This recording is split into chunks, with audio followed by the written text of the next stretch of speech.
So today you're going to be doing a yearbook design contest. So we do this every year, and it's really cool that PTA or whoever is working on the yearbook includes us because we need to have a little bit of an experience of doing our own thing too.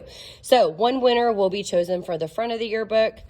One winner per grade level will be chosen for the back of the yearbook. Obviously, the theme is very different this year that I'm showing you.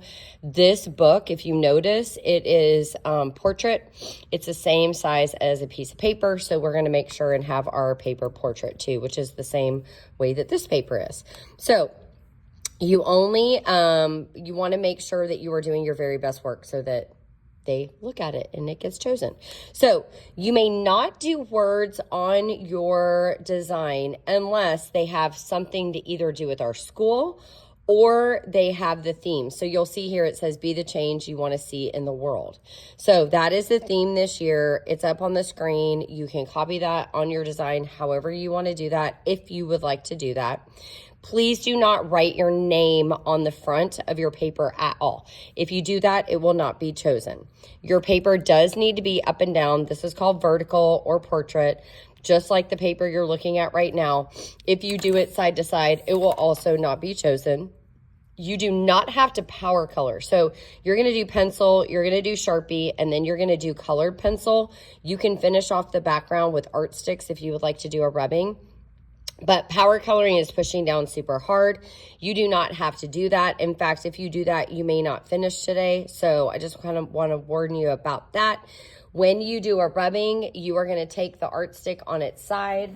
I don't happen to have one right now, but pretend like this is an art stick. This is an eraser, and you're going to rub around the objects. If you go over the whole paper, you're going to cover it, so please do not do that.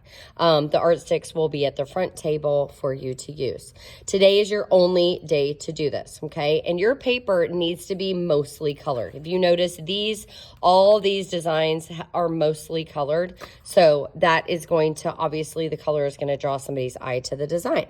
So what I want you to think about today is what is going to make someone's eye like your artwork.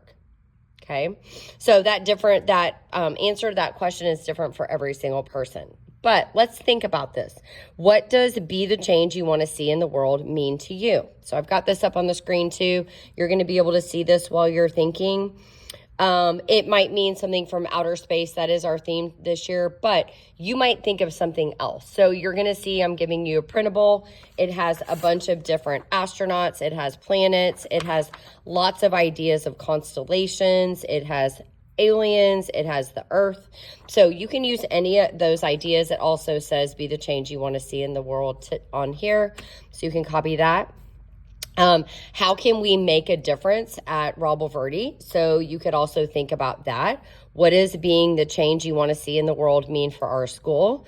How do you incorporate outer space in the theme, if that is something that you want to do? None of these are a necessity. These are just all to get your ideas kind of moving. So what you're going to do is on the white side of your paper, you're going to get just a normal white piece of paper.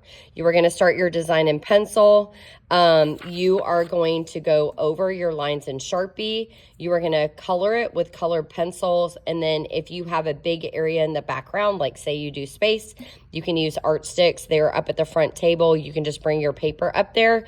You can do the art sticks at the front. Make sure you check the color. There are little pieces of paper up front. Check the color because sometimes people will grab a black and they don't realize that it's actually navy blue, which you can use that too. It doesn't really matter which one you do, but you might want to test out the color before you use it so that you know what color you're actually getting. And you can also blend art sticks together. So say you want it to be black and you do a rubbing and you do black, and then you want to add like a little bit of purple on top, you can also do that, okay? Please do not take the art stick and use it like a pencil. You will not like what it looks like. It definitely does not turn out great. I can't wait to see your designs. If you have any questions, feel free to raise your hand, and good luck.